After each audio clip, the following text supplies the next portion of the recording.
Next example है a particle moves in a straight line. एक particle है वो मूव करता है एक स्ट्रेट लाइन में, ठीक, and has acceleration given by a of t is equal to 6t plus 4। एक तो हमें ये बताया गया है कि पार्टिकल है वो क्या करे, स्ट्रेट लाइन में मूव कर रहा है, यानी कि उसकी क्या है, डिस्प्लेसमेंट है। स्ट्रेट लाइन में डिस्टेंस कवर कर रहा है तो क्या हो रहा है, डिस्प्लेस हो रहा है, अपनी जगह से हिल रहा है। खैर इसे छोड़ें। उसकी जो एक्सेलरेशन गिवन है, एक्सेलरेशन एक फंक्शन गिवन है 6t plus 4। Its initial velocity is v of 0 is equal to -6 centimetre per second. उसकी जो इनिशियल वेलोसिटी है, पहली चीज़ हमें एक्सेलरेशन गिवन है, acceleration function.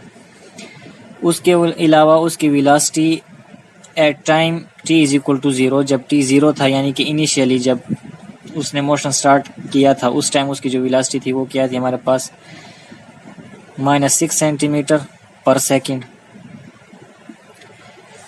And it's initial displacement is, और उसकी जो इनिशियल डिस्प्लेसमेंट है यानी कि टाइम जब 0 था तो उसकी जो पोजीशन थी वो हमारे पास 9 सेंटीमीटर पे थी।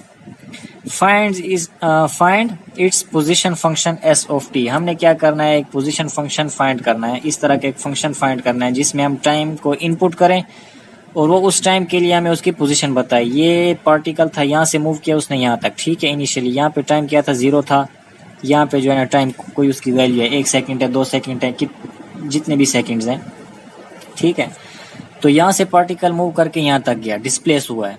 उसकी एक्सेलरेशन हमें पता है, उसकी एक्सेलरेशन हमें गिवन है इस फंक्शन के मुताबिक, ठीक है। टाइम की हम वैल्यू इसमें पुट करेंगे और हमें क्या मालूम हो जाएगी, हर पॉइंट के ऊपर, हर टाइम की हर वैल्यू के ऊपर हमें उसकी एक्सेलरेशन मालूम है।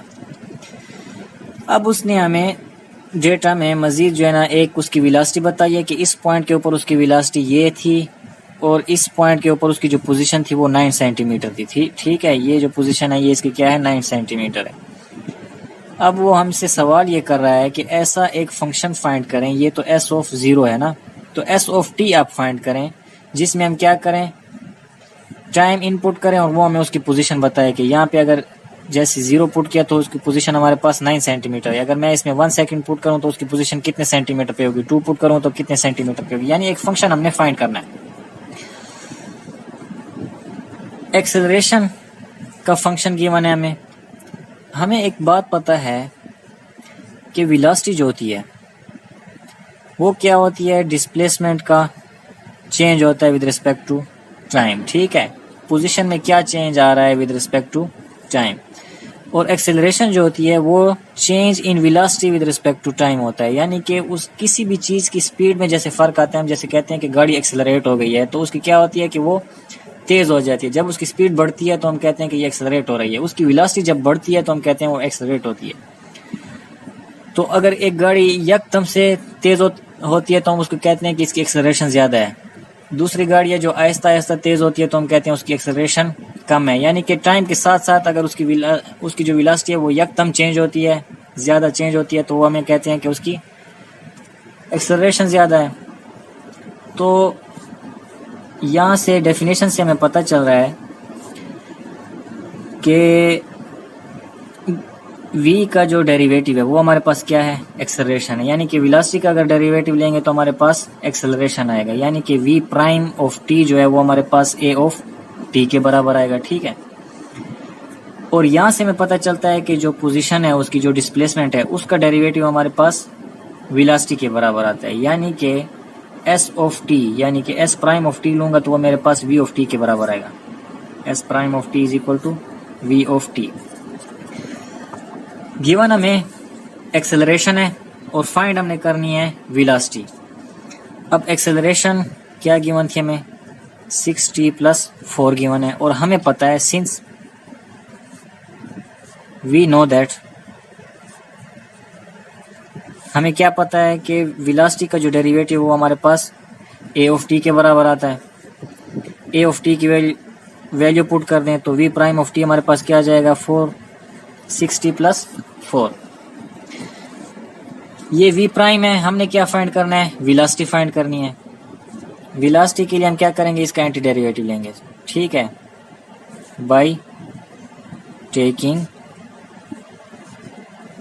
Anti derivative. इसका एंटी डेरिवेटिव लेंगे तो ये हमारे पास वेलोसिटी बन जाएगी, और इसका जब हम एंटी डेरिवेटिव लेंगे तो 6 को हम वैसे छोड़ देंगे, कांस्टेंट को छोड़ के,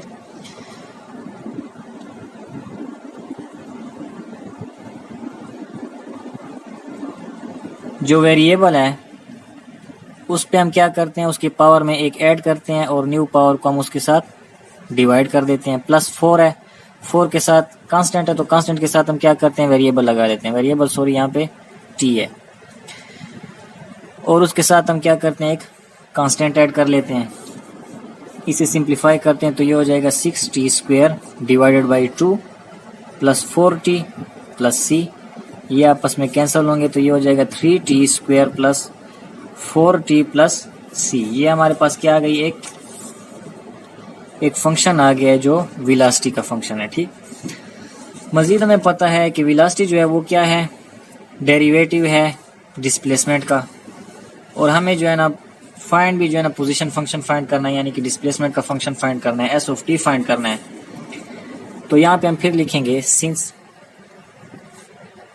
we know that s prime of t is equal to v of t, v of t की वैल्यू पुट कर दें इसके अंदर, s prime of t is equal to v of t हमारे पास क्या है, 3t² plus 4t plus c,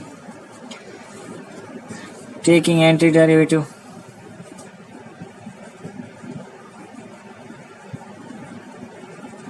जाहिर है ये डेरिवेटिव s प्राइम है तो हम इसे s ऑफ t फाइंड करने के लिए क्या करेंगे, एंटी डेरिवेटिव लेंगे, वो इसका अपोजिट है तो s ऑफ t बन जाएगा। यहाँ पे एंटी डेरिवेटिव लेंगे, कांस्टेंट को छोड़ दें, वेरिएबल की पावर में एक ऐड कर दें तो 3 हो जाएगा, और ये जो न्यू पावर है इसके साथ इसे डिवाइड भी कर दें, +4 कांस्टेंट को छोड़ दें, t की पावर यहाँ पे 1 है तो यहाँ पे स्क्वायर हो जाएगा डिवाइडेड बाई 2 प्लस c एक क्या है, कांस्टेंट है तो उसके साथ हम क्या करेंगे, वेरिएबल लगा देंगे, प्लस d, ये दूसरे एंटी डेरिवेटिव का हमारे पास कांस्टेंट आ गया। इन्हें सिंप्लीफाई करेंगे, 3 से कैंसिल हो जाएगा, 2 और 4 कैंसिल होके ये हो जाएगा, तो हमारे पास आ जाएगा s of t is equal to t³ plus 2t² plus ct plus d। एक ये फंक्शन है, इसे मैं कह देता हूँ इक्वेशन नंबर 2 का नाम दे देता हूँ। दूसरा हमारे पास था,